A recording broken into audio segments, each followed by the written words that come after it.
शेगावच्या संत गजानन महाराजांच्या पालखीचं आज पंढरपूरकडे प्रस्थान होत आहे। 700 वारकऱ्यांसह गजानन महाराजांची पालखी पंढरपूरकडे मार्गस्थ झालेली आहे। एका महिन्याचा पायी प्रवास करत पालखी आषाढी एकादशीला पोहोचणार आहे। तर एका महिन्याचा पायी प्रवास जो आहे तो आता पालखीचा होणार आहे। आषाढी एकादशीला पालखी पंढरपूरमध्ये दाखल होणार आहे।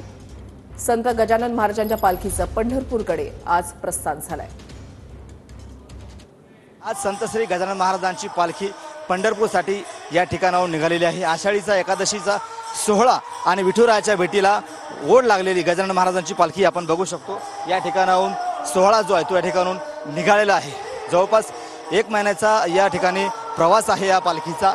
1200 किलोमीटरचं जे अंतर आहे, अंतर पार करत मुक्काम करत ठिकठिकाणी विविध ठिकाणी या पालखीचं स्वागत होत असते।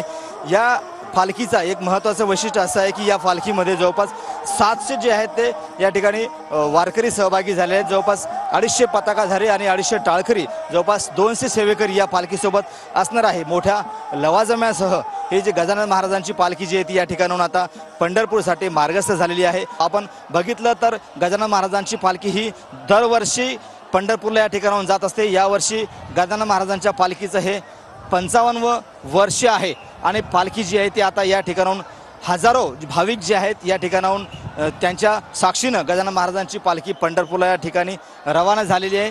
कॅमेरामॅन विकी चव्हाणसह गणेश सोळंकी, TV9 मराठी, शेगाव, बुलढाणा।